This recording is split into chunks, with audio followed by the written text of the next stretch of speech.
পবিত্র কোরবানি এটা নিছক শুধুমাত্র কোরবানি নয়, শুধুমাত্র পশু কোরবানি নয়। আল্লাহ পাক বলেছেন যে আমার গোলামেরা, আমি তোমাদের জন্য এই পশুগুলিকে তোমাদের বাধ্য করে দিয়েছি এবং আমি আল্লাহ রাব্বুল আলামিন এতে তোমাদের জন্য অনেক কল্যাণ, অশেষ বরকত রেখেছি। বলেন সুবহানাল্লাহ। তাহলে কোরবানিতে কি আছে? অশেষ বরকত এবং অশেষ কল্যাণ আছে। সাহাবী রাসূল, আসহাবে রাসূল রিদওয়ানুল্লাহি তাআলা আলাইহিম আজমাইনগণ প্রিয় নবীকে বললেন, ইয়া রাসূলুল্লাহ, মা হাযাল আদাহি, এই কোরবানিটা মূলত কি? আমরা কেন কোরবানি দেব? এটা কারণ কি? আল্লাহ নবী রাহমাতুল লিল আলামিন প্রিয় নবী ইরশাদ করেছেন যে সুন্নাতু আবিকুম ইব্রাহিমু আলাইহিস সালাতু ওয়াস সালাম, যে পবিত্র কোরবানিটা হচ্ছে তোমাদের বাবা ইব্রাহিম আলাইহিস সালামের সুন্নত। বলেন সুবহানাল্লাহ। সাহাবায়ে কেরাম বলেন, ইয়া রাসূলুল্লাহ, ফামা ফি লানা ইয়া রাসূলুল্লাহ, এই কোরবানির মাঝে আমাদের ফায়দা কি, আমাদের কি লাভ হবে? দেখেন, সাহাবায়ে কেরাম আমাদের জন্য সহজ করে দিয়েছেন। আর দুনিয়ার একটা নিয়ম হচ্ছে, আমি যে একটা জিনিস করব আমার লাভ কি? দুনিয়ার লাভ দরকার, আখিরাতের শান্তি মুক্তি দরকার। কিন্তু আমরা বর্তমানে দুনিয়ার লাভের পিছনে শুধু ছুটছি, যে আখিরাত যে আমার জন্য অপেক্ষা করছে। দুনিয়ার জীবন যে সামান্য কিছু সময়, মাত্র কয়েক সেকেন্ড না আমাদের জীবন, ওই জীবনকে সাজানোর জন্য আমরা কত কিছুই না করি, ঠিক না? বালাখানা থেকে শুরু করে জীবন সুন্দর করার জন্য, যখন শেষ বয়সে অসুস্থ হয়ে যায় মানুষ, মাদ্রাস, ঢাকা, পিজি, বিভিন্ন জায়গায়, আমেরিকা, ইউকে, সব জায়গায় মানুষ যায় চিকিৎসা করানোর জন্য, যে কিছুদিন আর কিছুদিন কি বেঁচে থাকা যায় কিনা, ঠিক না? এই দুনিয়াটা এত সুন্দর জায়গা, শয়তান এইভাবে সাজাইয়া দিছে অনেক সময় অন্তরের মাঝে। আল্লাহ পাক বলছেন, দুনিয়াতে তোমরা চলো যেন দুনিয়ার যে আপনার খারাপই আপনার আমার শরীরে না লাগে। আপনি ধনী হবেন, আপনি দুনিয়াতে ব্যবসা করবেন, বাণিজ্য করবেন, চাকরি করবেন, কিন্তু এই দুনিয়া যেন আপনার শরীরে না লেগে যায়। যদি লাগে তাহলে আমাদের ইহকাল এবং পরকাল উভয়টি বরবাদ হয়ে যাবে, ঠিক না বেঠিক? তো সাহাবায়ে কেরাম বললেন, ইয়া রাসূলুল্লাহ, ইয়া হাবিবাল্লাহ, ফীমা লানা ইয়া রাসূলুল্লাহ, আল্লাহ নবী, আমরা যে কুরবানি দেব, কুরবানি দিলে আমাদের জন্য কি হবে? বলেন সুবহানাল্লাহ। আল্লাহ নবী প্রিয় নবী বললেন, ও আমার সাহাবায়ে রাসূল, সাহাবায়ে কেরাম, তোমরা শোনো, তোমরা যদি কুরবানি দাও তাহলে কুরবানির পশুর একটা পরিবর্তে আল্লাহ রাব্বুল আলামিন তোমাদের নামায় আমলে একটা নেকি লিখে দিবেন। বলেন সুবহানাল্লাহ। সাহাবী বলে, ইয়া রাসূলুল্লাহ, ইয়া হাবিবাল্লাহ, বনু খুরাইজা গোত্রের বকরিগুলি অনেক বড়, অনেক লোম, অনেক পশম হয়। ইয়া রাসূলুল্লাহ, এত বড় বকরি, এত বড় উট কুরবানি দিলে প্রত্যেকটা উট বা বকরির লোমের পরিবর্তে একটা নেকি পাবো কি? আল্লাহ নবী রাহমাতুল লিল আলামিন প্রিয় নবী ইরশাদ করে বললেন, হ্যাঁ, ও আমার সাহাবারা, তোমরা জেনে রেখো যে বিকুল্লি শারাতি সাহনাতুন, প্রত্যেকটা বকরি কিংবা উটের লোমের পরিবর্তে আল্লাহ রাব্বুল আলামিন তোমার নামে আমলে একটা নেকি দান করবেন। বলেন সুবহানাল্লাহ। তাহলে পশু কুরবানির যে আপনার পশমটা আছে, এটার দাম আছে কি নাই? এখন একটা গরু যারা আপনারা কিনছেন, এটার পশম কি গুনে গুনে এই সারা এলাকার মহল্লা ভৈরববাসী এই আজকে দিনে শেষ করতে পারবে? গোটা বাংলাদেশের মানুষকে যদি লাগিয়ে দেয়, একটা গরুর পশম বাইসা শেষ করতে পারবো? এটা কি কাউন্ট করতে পারবে? এবার একবার চিন্তা করেন, আমার আপনার রব রাব্বে কারিম আল্লাহ আমাদের উপরে কত দয়া করেছেন, কতজন নাজাত করেছেন। বলেন সুবহানাল্লাহ। আল্লাহ নবী রাহমাতুল আলামিন বলেন, ও আমার সাহাবায়ে কেরাম, তোমরা শোনো, ওই পশু যখন তুমি কুরবানি দিবে, পশুর রক্ত এবং পশুর মানে চামড়া এই জমিনে পড়ার সঙ্গে সঙ্গে আল্লাহ রাব্বুল আলামিন তোমাদের নিয়তকে কবুল করে নেবেন। বলেন সুবহানাল্লাহ।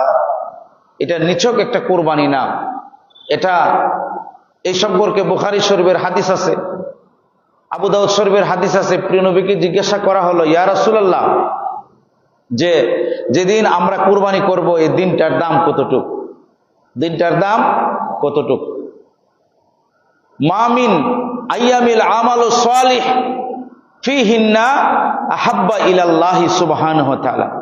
আল্লাহ রাসূল বলছেন যে এই দিনে আল্লাহর রাস্তায় যারা কুরবানি করবে, এই কুরবানি করা অপেক্ষা এত সুন্দর, এত বরগাজিদা আল্লাহর এই দুনিয়ার মধ্যে আফদালুদ দুনিয়া আইয়ামিল আশারা, এই মানে 10 তারিখ যেদিন আমরা কুরবানি করি, এই কুরবানির দিনের মতো দিন আল্লাহর জগৎ সমূহের মধ্যে এত দিন কোনোটা সম্মানী নয়। বলেন সুবহানাল্লাহ। যেদিন আমরা কুরবানি করব তার এত দাম, এত সম্মান। সাহাবী প্রশ্ন করে, ইয়া রাসূলুল্লাহ, ইয়া হাবিবাল্লাহ, ওয়ালাল জিহাদু ফি সাবিলিল্লাহ, যারা আল্লাহর রাস্তায় জিহাদ করে, যারা আল্লাহর রাস্তায় জিহাদ করে ইয়া রাসূলুল্লাহ নিজের জীবনকে উৎসাহিত করে দেয়, তাদের থেকে এই দিনটা উত্তম।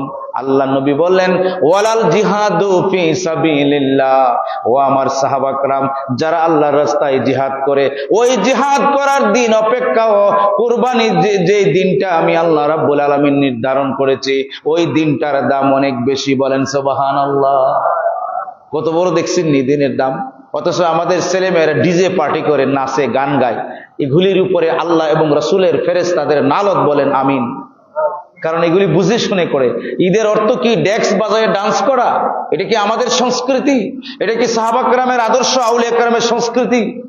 তাইলে আপনি যে ডেক্স বাজায়া, আমাদের উঠতি বয়সের ছেলেরা, এখন মেয়েরাও যায়, এই যে ছেলেরা রাস্তা দিয়ে ট্রাকের মেঝে দেখলাম ড্রাম বাজায় গান গাইতে গাইতে যায়, বেহায়ার নিলজ্জ, হ্যাঁ বেহায়া নিলজ্জ, এদের একটুকু লজ্জা নাই, একটুকু তমিজ নাই যে আমি প্রিয় নবীর উম্মত, রাহমাতাল লিল আলামিনের উম্মত, আমার কাজ কি এটা শোভা পায়? আমি কি প্রিয় নবীর উম্মত হয়ে এই কাজ আমার জন্য শোভা পায়? আমি কি মৌলা আলী শের খুদার অনুসারী, যিনি বাহ্যিক 10 বছর ছিলেন? কাফের বললেন, হে মৌলা আলী, আপনার কি ভয় করলো না? আপনি প্রিয় নবীর বিছানায় ঘুমিয়ে রইলেন, আপনাকে হত্যা করা হবে। মৌলা আলী বলেন, প্রিয় নবী বলছেন, পরের দিন সকালে আমি আমানতগুলি পৌঁছিয়ে দেব। আল্লাহর ইজ্জতের কসম করে বলি, আজকে রাত্রে আমার মৃত্যু হবে না, আমি প্রাণ ভরে ঘুমিয়েছি। বলেন সুবহানাল্লাহ। মাত্র 10 বছর বাহ্যিক মৌলা আলী শের খুদার আকীদা ছিল প্রিয় নবীর উপরে এরকম। আর আমাদের ছেলে মেয়েগুলি কোথায় চলে যাচ্ছে? বাবা মাকে তো মানেই না, বিলকুল বুড়ি আঙ্গুল দেখায় বাবা মাকে। হ্যাঁ, বাবা মা কে মনে করে? এজন্য আল্লাহ রাসূল বলছেন, কিয়ামতের ময়দানে, মানে কিয়ামতের আগে, আমাতুল রাব্বাতুহা, অর্থ হইল যে মা তার মালিককে প্রসব করবে। এর অর্থ জানেননি আপনারা? মা তার মালিককে প্রসব করবে অর্থ হইল সন্তানেরা মা বাবারে কষ্ট দেবে, দাসীবাদীর মতো ব্যবহার করবে। এজন্য বুখারী শরীফের প্রথম হাদিস, আল্লাহ পাক বলছেন, হে বন্ধু, আপনি বলুন, আপনার কাছে আমি ওহী গায়রে মাতলু নাযিল করে দিলাম যে কিয়ামতের আগে, কিয়ামতের আলামত হচ্ছে সন্তানরা মা বাবাকে কষ্ট দিবে, মা বাবার কথা শুনবে না এবং তাদেরকে দাসীবাদীর মতো ব্যবহার করে। বলেন নাউজুবিল্লাহ। আরে মেয়েটা হাদিস বুখারী, এটা ওহী গায়রে মাতলু। দেখছি কি দিচ্ছে না? বেহায়া নিলজ্জর মতো যুবক ছেলেগুলি, যুবতীরা এভাবে আপনার গান গুজবে তারা ব্যস্ত ঈদের দিন। অথচ আল্লাহ রাসূল সাল্লাল্লাহু আলাইহি ওয়াসাল্লাম ইরশাদ করেছেন যে ইভেন এই যে রাত্রিটা, যে শবে কদরের রাত্রি অপেক্ষা উত্তম। সুবহানাল্লাহ বলবেন না? কি রাত্রি অপেক্ষা উত্তম? শবে কদর। এই যে আজকে যদি আমরা রাত্রে ইবাদত করি, কালকে তো আমরা কুরবানি করবো আল্লাহ চাহে তো। আল্লাহ রাব্বুল আলামিন বলছেন, আপনি বন্ধু বলুন যে এই যে কুরবানি যে দিবে তারা, এই দিনটা আমি এত সম্মানী করে দিয়েছি যে তারা যে দোয়া আল্লাহর কাছে করবে এই দোয়া কবুল। বলেন সুবহানাল্লাহ। আচ্ছা, আরাফার দিন, আরাফার রাত্রি, আরাফার কোন রাত্রি হয় না, দিনটাই, এর আগেও রাত্রি নাই, পরেও নাই। সুবহানাল্লাহ বলবেন না? এই যে এত বরগাজিদা আমরা যে দোয়া করছি বা করব, আল্লাহ রাসূলের কাছে সাহাবী জিজ্ঞাসা করলেন, ইয়া রাসূলুল্লাহ, এই ঈদের দিন আর আরাফার আগের দিনের ফজিলত আপনি আমাদেরকে একটু দয়া করে বলুন। প্রিয় নবী রাহমাতুল্লাহ সাল্লাল্লাহু আলাইহি ওয়াসাল্লাম ইরশাদ করেছেন যে লাম ইয়াবকা ফি কলবিহি, যে ব্যক্তির অন্তরের মাঝে লাম ইয়াবকা ফি কলবিহি মিসকালা যাররাতিন মিন ঈমানিন গুফিরা লাহু। আল্লাহ রাসূল বলেছেন, যার অন্তরের মাঝে সামান্য ঈমান থাকবে, কিঞ্চিত পরিমাণ ঈমান থাকবে, তার জীবনের সমস্ত গুনাহ আল্লাহ পাক মাফ করে দিবেন। বলেন সুবহানাল্লাহ। গ্যারান্টি দিচ্ছে আল্লাহ পাক, এখানে গ্যারান্টি সহকারে বলছে, এখানে রাগ ডাক নাই। লাম ইয়াবকা ইল্লা আহাদুন, যদি কোনো ব্যক্তির সামান্য কিঞ্চিত পরিমাণ কি থাকে, ফি কালবিহি মিসকালা জাররাতিন মিন ঈমানিন, তার অন্তরে যদি সামান্য পরিমাণ কিঞ্চিত পরিমাণ সরিষা পরিমাণ ঈমান থাকে, হ্যাঁ, আর সে যদি তওবা করে গুফিরা লাহু, তাহলে তার জীবনের সমস্ত গুনাহ আগাগোড়া সব গুনাহ আল্লাহ ক্ষমা করে দিবেন। সুবহানাল্লাহ। সাহাবা কেরাম বলেন, কিলা ইয়া রাসূলুল্লাহ ইয়া হাবিবাল্লাহ আলিল আরাফাতু খাসসাতিন আমলিন নাস আম্মাতুন। ইয়া রাসূলুল্লাহ ইয়া হাবিবাল্লাহ, আপনি বলেছেন কোরবানির দিনে, আরাফার দিনে, আরাফার রাত্রিতে, কোরবানির রাত্রিতে যদি কোনো ব্যক্তি তার জীবনের গুনার জন্য আল্লাহর কাছে মাফ চায়, ইয়া রাসূলুল্লাহ আরাফা তো শুধু একমাত্র মিনায় যারা হজ করতে যায় সেখানে আরাফার ময়দান হয়, নবী গো আমরা তো আরাফার ময়দান পাইলাম না। ইয়া রাসূলুল্লাহ আমরা তো আরাফার ময়দান, অনেক আপনার গরিব সাহাবী, আপনার গরিব উম্মত হবে কিয়ামত পর্যন্ত, কোটি কোটি গরিব উম্মত হবে। ইয়া রাসূলুল্লাহ ইয়া হাবিবাল্লাহ, তাদের কি উপায় হবে? প্রিয় নবী, আরাফার ময়দান কি আরাফাবাসীদের জন্য, যারা হজ করে তাদের জন্য কি একমাত্র খাস? সুবহানাল্লাহ বলেন। আলিল আরাফাতু খাসসাতুন আমলিন নাসি আম্মাতুন। ইয়া রাসূলুল্লাহ আরাফার ময়দান কি হজবাসীদের জন্য খাস নাকি সমস্ত মানুষের জন্য আম? ওই যে আল্লাহ পাক ক্ষমা করবেন, এই ক্ষমাটা কি শুধু হজবাসীদের জন্য নাকি সবার জন্য? সুবহানাল্লাহ বলবেন। আপনারা অনেকেই হজে যাবার বাসনা করেছেন, যেতে পারেন নাই, আল্লাহ রাসূল আল্লাহ পাক আপনি আমার জন্য এই ব্যবস্থা রেখেছেন। সুবহানাল্লাহ। আল্লাহ নবী বলেন, আমার সাহাবা کرام শোনো, فقال النبي صلى الله عليه وسلم বাল্লিন্নাসি আম্মাতুন। ও আমার সাহাবারা শোনো, ওই আরাফার যে দিনটা আছে, যেই দিনে আল্লাহ পাক ক্ষমা করে দিবেন, ওই তাদের সাথে যদি যে কোনো জায়গায় কিয়ামত পর্যন্ত আমার উম্মতেরা তাদের সাথে দোয়া করে, আল্লাহ রাব্বুল আলামিন তাদের গুনাহ যেভাবে মাফ করবেন, তাদের গুনাহও মাফ করে দিবেন। বলেন সুবহানাল্লাহ। মানে আরাফার যে দিনটা আছে এটা খাস না, এটা আম বুঝুনি, সবার জন্য। হ্যাঁ, এটা বুখারী শরীফের হাদিস, মিয়া সহিহ হাদিস। 27 জন সাহাবী এই হাদিসটা বয়ান করেছেন, প্রায় অসংখ্য গণিত কিতাবে এই হাদিস কানা আছে যে আরাফার ময়দান এটা কোনো খাস না, এটা আম, এটা সবার জন্য উন্মুক্ত। আল্লাহু আকবার কবীরা। প্রিয় নবীকে প্রশ্ন করলো, ইয়া রাসূলুল্লাহ আপনার অনেক গরিব এতিম উম্মত আছে, ও প্রিয় নবী তারা তো কুরবানি দিতে পারবে না, অথচ কুরবানিটা দেওয়া ওয়াজিব, এটা কোনো সাধারণ বিষয় না। আল্লাহ রাসূল বলতেছেন, বিসমিল্লাহি আল্লাহু আকবার মিন রাসূলিল সাল্লাল্লাহু আলাইহি ওয়াসাল্লাম ওয়া আলিহি ওয়া উম্মতি। বলেন না সুবহানাল্লাহ। আল্লাহ নবী বলে, ও আমার সাহাবা کرام শোনো, কিয়ামত পর্যন্ত আমার সেই অসহায় উম্মতের পক্ষ থেকে আমি প্রিয় নবী তাদের নামে কুরবানি করে দিলাম। সুবহানাল্লাহ। আমাদের কোনো চিন্তা আছে? আছে তো, বিরাট চিন্তা দুনিয়া নিয়ে। দুনিয়া মিয়া সাহেব আমরাও করি, কিন্তু আল্লাহ এবং রাসূলকে আপনি ভুলে গেলে চলবে না। আপনার যিনি দুনিয়াতে আপনার জন্য যিনি রহমত, কবরে হাসরে ময়দানে আপনার কথা বলা, আপনার কাহাস অনুপ্রেরণা, প্রত্যেকটি বিষয়ে প্রিয় নবী আপনি আমার জন্য রহমত। প্রিয় নবী আল্লাহ পাকের কাছে চেয়ে চেয়ে আমাদের জন্য নিয়ে আসছে, কিন্তু আমরা করি কি মিয়া সাহেব? হ্যাঁ, রাত্রে 1টা 2টা 3টা বাজে আমাদের ঘুম আসে না, আমরা এমনি বেহুদা সময় কাটাই। কিন্তু আল্লাহ পাক বলছেন, মরণের কথা তোমরা চিন্তা করো। যেই ব্যক্তি, যে আলেম, যেই মুরব্বির কাছে মরণের কোনো চিন্তা নাই, সে দুনিয়ার আলেম হইলেও জালেম, মুরব্বি হইলেও শয়তান। কেন? কারণ তার মাঝে মরণের চিন্তা থাকতে হবে। আমি মরে যাব, আমার জীবনটা শেষ হয়ে যাবে কই দিনের, এই চিন্তা করলে পাপ করার ইচ্ছা লাগে? কি বলেন লাগে? আমাদের সিলেটের একটা ভাষা বলে যে জোয়ানকির জোয়ানি 12 বছর, এটা অর্থ বুঝুননি?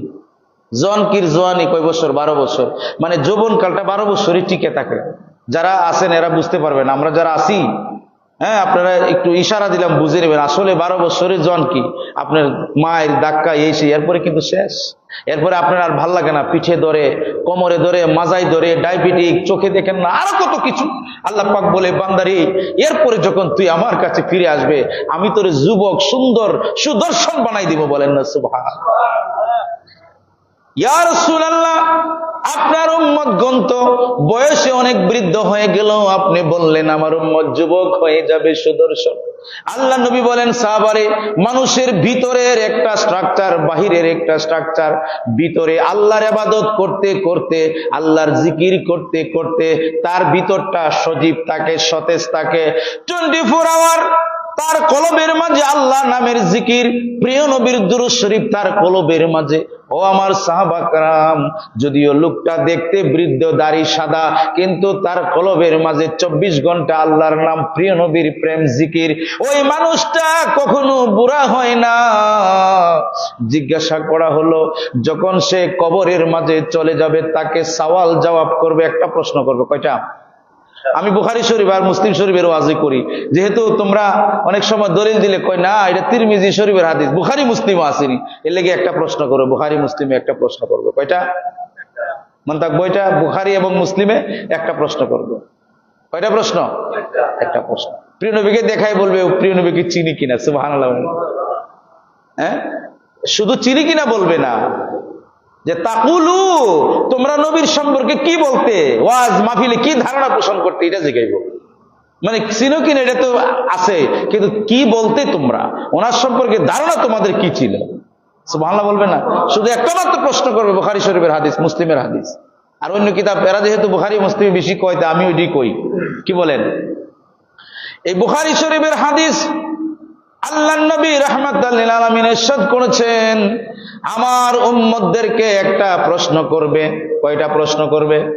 একটা প্রশ্ন করবে আমার উম্মতকে, আমাকে দেখিয়ে বলবে চিনো কি চিনো না।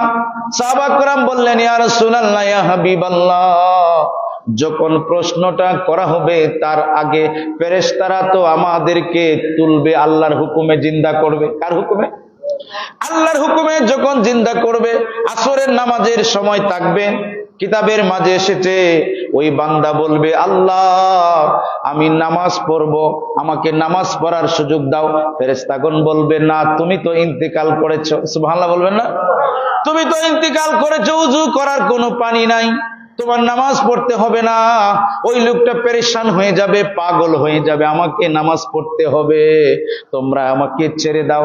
ও আল্লাহর না, আল্লাহ পাকের যে ফেরেশতা তোমরা এসেছো, আমার সাথে তোমরা বেয়াদবি করো না।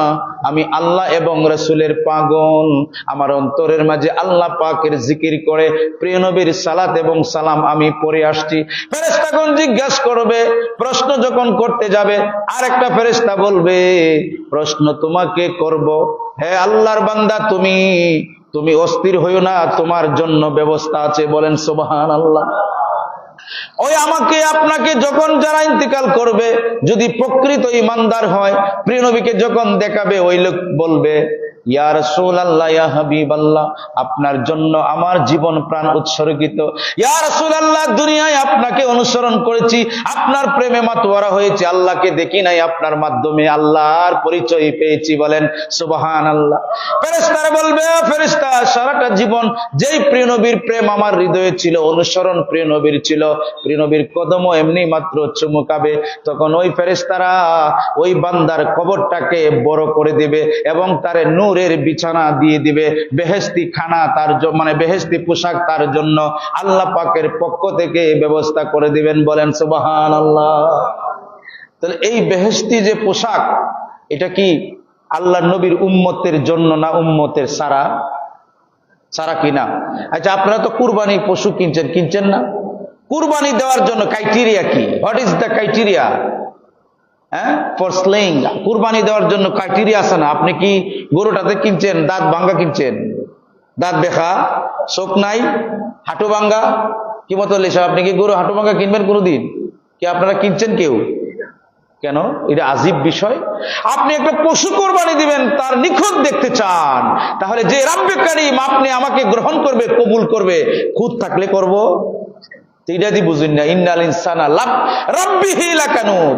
মানুষ এত বড় বাটফার যে হ্যাঁ নিজেরটা বুঝে কিন্তু আল্লাহটা বুঝেন। আল্লাহ এটা বলছে, মানে আমি আমার ভাষায় কইছি, আল্লাহ বলছে অকৃতজ্ঞ। অকৃতজ্ঞ মানেই বাটফার, সিটার। কথা বুঝছেন না? বাটফারি কই কেমনে? আমরা কই না যে এই তোরে আমি তোর বিপদে সাহায্য করছি, আমার বিপদে আসছিস না, এটাকে বাটফার কই না আমরা আমাদের গ্রাম্য ভাষা, কিন্তু শুদ্ধ ভাষা কয় অকৃতজ্ঞ। তো আল্লাহ বলছে মানুষ এত কৃতজ্ঞ, তার হিসাবের বেলায় মানে ঠিক আছে, আর আমার দিকে যখন আসতে চায় তখন সে অকৃতজ্ঞ। তখন কি অকৃতজ্ঞ, আমার রাস্তায় কিছু দিলে সে অকৃতজ্ঞ হয়ে যায়। তো পশু কুরবানিটা অত্যন্ত চমৎকার একটি পশু। 10 লাখ 12 লাখ টাকা দিয়ে কিনলাম, আরো নেট দুনিয়া একবারে বললাম আমি 50 লাখ টাকা দিয়ে কুরবানি কিনছি, এই সেই করে আপনি সারা দুনিয়াকে জানান দিলেন, ঠিক না বেঠিক? ভালো কুরবানি, ফুলের মালা, এই মালা সেই মালা পড়ালেন, কিন্তু আপনাকে যে আল্লাহ পাক কবুল করবে, আল্লাহ রাসূল যে আপনাকে কবুল করবে, গ্রহণ করবে, আপনাকে কিভাবে সাজাইছেন? আপনি কিভাবে সাজাইছেন যুবকেরা? যে সকালে 10টার সময় ঘুম থেকে উঠবা, মায়ের সাথে বেয়াদবি করবা, বাবার সাথে বেয়াদবি করবা, এই ভণ্ডদের সাথে ভন ভন করবা, ঘুরে বেড়াইবা, মসজিদের সামনে আজান হবে নামাজ পড়বে না, অশ্লীল কথাবার্তা, বিভিন্ন বেহায়াপনা চলবা, আর ঈদের দিন আসলে ডিজে পার্টি করবা। তাহলে তুমি কি পূর্ণাঙ্গ না অপূর্ণাঙ্গ? তোমার মাঝে তো কিচ্ছুই নাই, ঠিক না বেঠিক?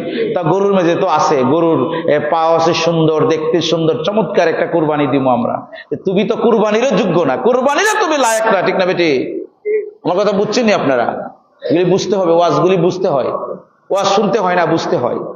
শুনলে টেলিভিশনে ওয়াজ দেখায় শুনতে পারবেন, কিন্তু ইমাম খতিবের ওয়াজ বুঝতে হবে আপনাকে। আমি হচ্ছে আপনাদের সবসময়ের বন্ধু, আর হিবেটা হচ্ছে অতিথি মানুষ, একদিন করে যাইব গা। আমার প্রশ্ন করার সুযোগ আছে, বুঝার সুযোগ আছে, জানার সুযোগ আছে, ঠিক না বেঠিক? তো হিবেটার 1 লাখ টাকা দিয়ে আনলে বুঝতে পারবেননি, কি ওয়াজ করে নাইচা লাফায় জায়গা সুর ধরে শেষ, এরপরে শেষ। কিন্তু আমাদেরকে তো সবসময় পাবেন। একজন ইমাম খতিব আপনাদের পরম বন্ধু, ঠিক না? তো আমার বন্ধুরা, যে কোরবানিটা আমরা দেব 7 নামে দিতে পারি, কোনো অসুবিধা নাই। আর সবাই চেষ্টা করেন প্রিয় নবীর নাম মোবারকে একটা দেওয়ার জন্য। এতটা অকৃতজ্ঞ হবেন না আমার ভাইয়েরা। আপনার বাপ থেকে কি প্রিয় নবী ছোট না বড়? নাউজুবিল্লাহ কথা বললেই কি চলবে না? বাপরে দিলেন না, নিজের নামে দিলেন না, বলা প্রিয় নবীর নামে দিয়ে দিবেন, বলেন না সুবহানাল্লাহ। আমার নামে আমার প্রিয় নবী আপনার নামে কুরবানি দিছে, আমাদের কি ভুলে নাই আল্লাহর নবী? আর আমরা ভুলে যাই প্রিয় নবীকে। যুবকেরা, তোমরা কেমনে প্রিয় নবীরে ভুলে থাকো, কেমনে মসজিদ ভুলে তোমরা থাকো, কেমনে মায়ের সাথে বেয়াদবি করো। আল্লাহ নবী বলছেন মায়ের চেহারার দিকে তাকাইলে মকবুল হজের সওয়াব হয়। আমি গ্যারান্টি সহকারে বলছি, পৃথিবীর কোনো হাজি বলতে পারবে না আমার হজ কবুল হবে। তবে একটা গ্যারান্টি আমি দিলাম, মায়ের দিকে নেক নজরে একবার তাকাও, মায়ের কদমে চুট লাগাই একবার চুমু করো, মার একটা ঈদের দিন কাপড় এনে দাও, দেখবা তোমার মা তোমার প্রতি খুশি হয়ে গেছে, আল্লাহর আরশে আজিম পর্যন্ত খুশি হয়ে গেছে, তোমার কুরবানিও হয়ে গেছে, হজও হয়ে গেছে, বলেন না সুবহানাল্লাহ। আর যুবক ভাইরা, তুমি কুরবানি কেনার জন্য, গুরু কেনার জন্য 20-30 লাখ টাকা নফরত তোমার এই কুরবানির উপরে, লানত।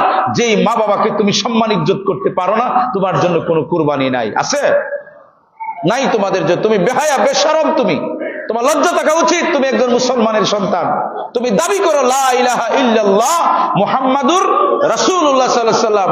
তুমি দাবি করতেছো যে লাব্বাইক আল্লাহুম্মা লাব্বাইক, লাব্বাইক লা শারিকা লাকা লাব্বাইক ইন্নাল হামদা ওয়ান নি'মাতা লাকা ওয়াল মুলক লা শারিকা লাক। তুমি বলতেছো হে মওলা করিম, আমি তোমার দরবারে হাজির, হে মওলা তোমার দরবারে আমি হাজির, তোমার সাথে আর অন্য কাহার অংশীদারিত্ব নাই। ইন্নাল হামদা, সমস্ত প্রশংসা, সমস্ত নিয়ামত, ওয়ান নি'মাতা লাকা, সবকিছু তোমার জন্য, ওয়াল মুলক, তোমার রাজত্বী, তোমার সবকিছু, তুমি রাজা দিরাজ। হে মওলা করিম, আমি গুনাহগার, আমি ফকির, হে আল্লাহ তুমি আমারে কবুল করো, আমি হাজির আছি, আমি স্বীকার করছি আমার সমস্ত অপরাধের কথা, বলেন সুবহানাল্লাহ। ঠিক আছে, তুমি একক, হে একক একক আকবার, একমাত্র তোমার নামে আমার জীবনকে, আমার জিন্দেগিকে করে আমি পশুকে তোমার নামে কুরবানি করলাম, বলেন সুবহানাল্লাহ। পশু কুরবানি দেওয়ার আগে নিজেকে আগে শুদ্ধ করবেন, নিজেরে কুরবানি দিবেন। নিজের কাছে প্রিয় নবীর সুন্নত কি আছে? আপনারা মনে করেন দাড়ি টুপি পাঞ্জাবি মনে একমাত্র সুন্নত, এগুলি তো আছে লেবাস, কিন্তু প্রিয় নবীর আরো অনেক বড় বড় সুন্নত আছে, আরো অনেক মানে যেগুলি পালন করা দ্রষ্টব্য, এগুলি আপনারা করতে পারেন না। যেটা দেখা যায়, মানে যেটা দিয়ে প্রশ্ন তোলা যায়, এটা দিয়ে প্রশ্ন তুলে, ঠিক না? কিন্তু প্রিয় নবীর সবচেয়ে বড় সুন্নত হচ্ছে যে আপনার মা বাবাকে জিজ্ঞাসা করে আপনি ঘরের বাহিরে যেতে হবে। সুবহানাল্লাহ বলবেন না? জিজ্ঞাসা আপনি, আমরা জিগাইনি অনেকে যারা আছে, এই ইমুক কোথায় যাও, যেখানে মনে চাই না যাই, কইতাম না, মা বাবারে না কই জায়গা, তুমি কুলাঙ্গার ছেলে, তোমার জন্য বরবাদি আছে, তোমার জন্য সংকেত আমি দিয়ে দিচ্ছি, তোমার ঘরে যখন সন্তান হবে তোমাকে এক লাথি দিয়ে ঘরে নিবে, আর এক লাথি দিয়ে বাইরে আনবে। কথা বুঝতে পেরেছেন? কাজে যুবক ভাইরা মা বাবার চেহারার দিকে তাকাইবা, তোমার হজের সব হয়ে যাবে। সুবহানাল্লাহ কইবেন না? যারা মা বাবা আছে, মায়া বাবার পায়ে টুট লাগাইয়া এই পাওয়ার মেজে সুমা খাইবা, যে মৌলবী ফতুয়া দিয়ে একটা চর মারবা টাস করিয়া, তোর ফতুয়া তোর কাছে। মায়ের পায়ে যদি আমার টুট লাগায় সুমা না খাইতারি, মায়ের পেটে রক্ত কেমনে খাইছিলাম? এই গোলামের ফুট কেমনে খাইছিলাম? কথা বলেন। মায়ের রক্ত খান নাই, মায়ের পেটে ছিলেন না। আরে মার নারীর সাথে আপনার নারীটা বাধা ছিল, সুবহানাল্লাহ বলেন না? আর সুমু দিলে শিরিক হয়ে যাবে। তোর এই বিদ্যা কে শিখাইছে? এর একটা টাস করে সর মারবেন যে বেয়াদব, তুমি সমাজের মাঝে প্রিয় নবীর সুন্নতকে দাফন করতে চলে এসেছো।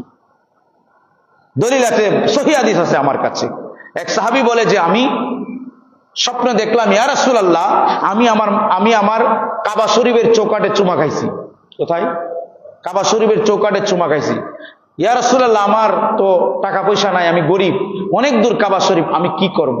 আল্লাহ নবী বলে, তোমার মা আছে? ইয়া রাসূলুল্লাহ, আমার তো আম্মা জান আছে। যাও তোমার বাড়িতে, তোমার মায়ের পায়ের মেঝে টুট লাগায় চুমু খাইবা। এই টুট লাগায় তোমার মায়ের পায়ে চুমু খাইলেই কাবা শরীফের চৌকাটে চুমু খাওয়ার হক আদায় হয়ে যাবে। বলেন সুবহানাল্লাহ। এটা হাদিস শরীফ নিয়ে আবু দাউদ শরীফে আছে। তুমি কানা লুরা ল্যাংরা হাদিস বুঝো না, হ্যাঁ? তুমি পাইবা কোন জায়গায়? কি বলেন আপনারা? তুমি খালি ফতোয়া খুঁজো। যে মৌলবীরা যে মাসে খালি ফতোয়া দেয় তার দোষের অভাব নাই। এজন্য দেখবেন আমরা কিন্তু ফতোয়া দেয় না। ফতোয়ার কথা আমার এক বন্ধু ব্যবসা করবে, আমার জিজ্ঞাসা, আজকে 2 মাস ধরে ঘুরাইতেছি, এক ফতোয়া দেয়, আমি দেই না। মানে আমার কথা হলে আমি দিতাম না। কেন? কারণ ফতোয়া যদি একটু ভুল হইতে তো আমি শেষ। সারাটা জীবন আমি বলিলে মানে সে যে কাজ করলো সব গুনাহ আমার নামায় আমল আইল। এজন্য আলেমরা বড় বড় বুজুর্গ যারা, এরা ফতোয়া কম দেয়। এরা ফতোয়া কি দেয়? কম দেয়, কিন্তু নবীর প্রেমের শিক্ষা দেয়। মানুষের কলবে নবীর প্রেম দিয়ে দেয়। বলেন না সুবহানাল্লাহ? তোমার ফাগরি কেমনে পড়ছো, পাঞ্জাবি কেমনে পড়ছো, এই ফতোয়া দেয় না। তুমি কি রবের সাথে তোমার প্রেম আছে কিনা? তুমি কি মসজিদমুখী হয়েছো? তুমি কি আল্লাহ এবং রাসূলমুখী হয়েছো? এটাই হলো মূল কথা। কথা বুঝতে পেরেছেন? তো আমার বন্ধুরা, আল্লাহ রাসূল সাল্লাল্লাহু আলাইহি ওয়াসাল্লাম ইরশাদ করেছেন যে, ও আমার সাহাবাকরাম, আমার রাস্তায়, আল্লাহর রাস্তায় যে তুমি কুরবানি দিবা, এই দিনের অপেক্ষা এত বড় বড় গজের দিন আল্লাহর জমিনে নাই। সাহাবী জিজ্ঞেস করলো, ইয়া রাসূলুল্লাহ, ইয়া হাবিবাল্লাহ, আল্লাহ রাস্তায় যে জিহাদ করে এটাও কি না? বলে না। তবে হ্যাঁ, ওই ব্যক্তি হচ্ছে উত্তম যে ব্যক্তি নিজের সন্তান, নিজের স্ত্রী এবং নিজে আল্লাহর রাস্তায় গিয়ে শহীদ হয়েছে আর ফিরে আসে নাই, এই ব্যক্তি হলো উত্তম। এই ব্যক্তির থেকে এই দিনের মতো উত্তম আর কোনো দিন নাই। এছাড়া যত দিন আছে সবচাইতে উত্তম দিন হচ্ছে কোরবানির দিন। সুবহানাল্লাহ বলবেন না? আমার বন্ধুরা, আমরা নিজে কুরবানি দেব, কুরবানির গোশত আমরা খাবো, আত্মীয় স্বজনদেরকে আমরা দিব। বিশেষ করে খেয়াল রাখবেন, আমাদের সমাজে একটা জিনিস দেখা যায়, যারা কুরবানি দেয়, আত্মীয় স্বজন হইলে দেওয়া যায়, কিন্তু না দিলে আমি মনে করি দরকার নাই। বলে কেন? সে তো কুরবানি দিলই। কিন্তু যারা দিছে না তাদের কাছে গোশতটা পৌঁছে দিবেন, যাতে সে একবেলা খাইতে পারে, খায় যেতে বলতে পারে আল্লাহ।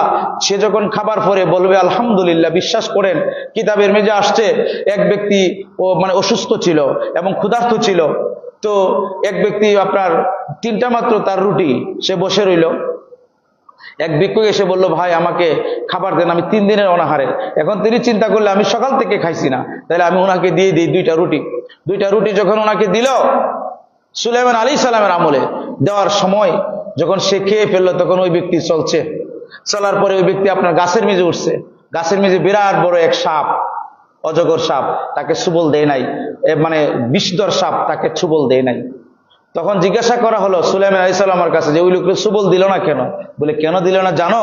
কারণ ওই লোক সদকা করছে, মানুষ অনাহারীর মুখে আহার তুলছে, আর যে অনাহারীর মুখে আহার তুলে দে, আল্লাহ পাক বলছেন আমি এবং এই বান্দার মাঝে একটা নূরের পর্দা দেব, তারা কেউ ক্ষতি করতে পারবে না। বলেন সুবহানাল্লাহ। কি মনে করেছেন মিয়া সাহেবরা? নিজেই খালি খাবেন? যারা মানুষকে দান করে তাদের চেয়ে উত্তম মানুষ আল্লাহর এই জগতে আর নাই। সুবহানাল্লাহ বলবেন না? এরপরে আপনার জিনে কই, আজকে ওই ব্যক্তিরা আমি মেরে ফেলবো, অনেক লম্বা ঘটনা। তারপরে এই ব্যক্তি স্বীকার করতে গেছে। তখন জিনে অনেক চেষ্টা করছে, শয়তানে অনেক চেষ্টা করছে, ক্ষতি করতে পারে নাই। জিজ্ঞাসা করা হলো যে, ওই ব্যক্তির ক্ষতি কেন করলাম না? ওই ব্যক্তি আজকেও মানে বাইরে হওয়ার আগে 2টা রুটি একটা ভিক্ষুককে দান করছে। যে ব্যক্তি খাবার দান করে, সদকা করে, এই ব্যক্তিকে ওই দিন আল্লাহ পাক নিরাপদ রাখে, কোনো অ্যাক্সিডেন্ট হয় না, কোনো মানুষ তারে মারতে পারে না। ইভেন আল্লাহ রাব্বুল আলামিন সেই দিনে যত অপরাধ করে সে তা আল্লাহ পাক মাফ করে দেন। বলেন সুবহানাল্লাহ। তাহলে কুরবানির গোশত আপনি যাকে দিবেন, সে যদি খায় তৃপ্তি সহকারে একবার কয় আলহামদুলিল্লাহ, এই আলহামদুলিল্লাহ কত বড় যদি আমি আপনি জানতাম, এই পৃথিবীটা লিখে দিতাম, মানুষের নামে যা আমার আছে সব দিয়ে দিতাম। আমি সবসময় সাহায্য সহযোগিতা করতাম যদি আমি জানতাম যে এই আলহামদুলিল্লাহর মর্যাদা কতটুকু। সে খায়া যখন বলে আলহামদুলিল্লাহ, আল্লাহ বলে বান্দারে আমি আর তোর কোনো আমলের দিকে চাইলাম না, তুই যে আমার এই অনাহারী বান্দার মুখে আহার তুলে দিলে সেটা আমার কাজ, তুই দিয়ে দিলে। এই বান্দা তুই কি চাস, আমি তোর জীবনের সব চাহিদা, তোর গুনাহ মাফ করে দিলাম, তোর চাহিদা পূরণ করে দিলাম। বলেন সুবহানাল্লাহ। আমার বন্ধুরা, এই কুরবানিটার নিচে পশু কুরবানি দেওয়া নয়, অনাহারীর মুখে খাবার তুলে দিবেন, একটা মানুষকে খাওয়াবেন। আল্লাহ রাসূল সাল্লাল্লাহু আলাইহি সাল্লামকে জিজ্ঞাসা করা হলো, ইয়া রাসূলুল্লাহ, ইয়া হাবিবাল্লাহ, আপনি তো রাহমাতুল লিল আলামিন, আপনি বেশি বেশি কাদেরকে দোয়া করেছেন, কাদের জন্য বেশি ভালোবাসেন? আল্লাহ রাসূলের ভালোবাসা সবার জন্য, কিন্তু প্রিয় নবী বলেন যারা এতিম, যারা অসহায়, আমি তাদেরকে খুব বেশি ভালোবাসি।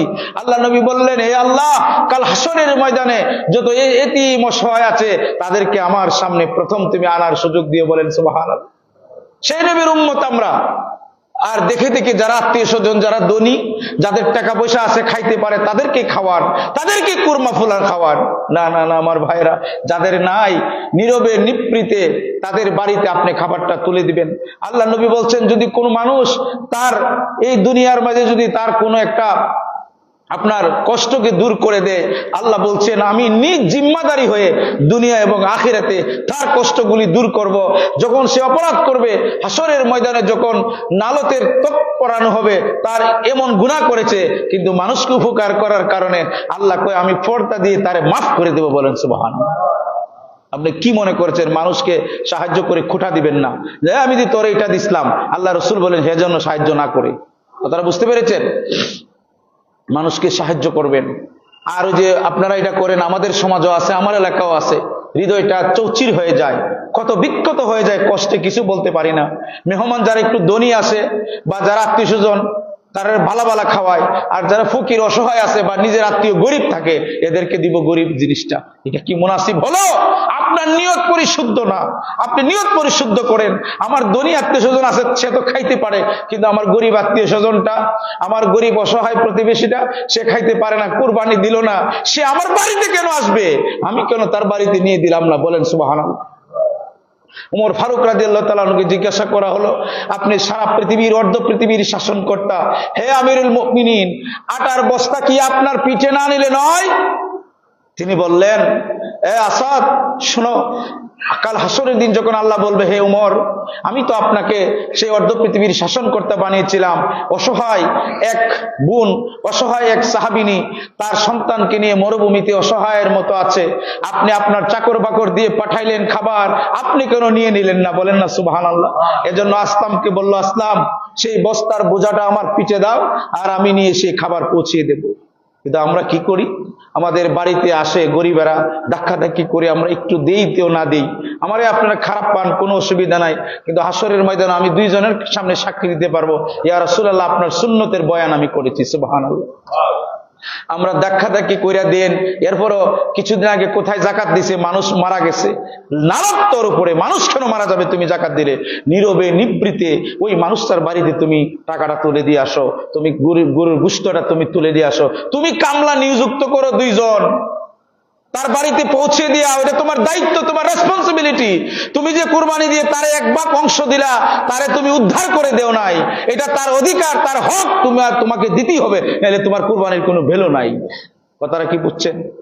আমি কি মাংস দিয়ে উদ্ধার করে দিছি তারে কুরবানি দিয়ে? না, বরং আমি উদ্ধার হব, আমি উদ্ধার হওয়ার জন্য আমি দান করব। কথাটা কি বুঝছেন আমার ভাইয়েরা?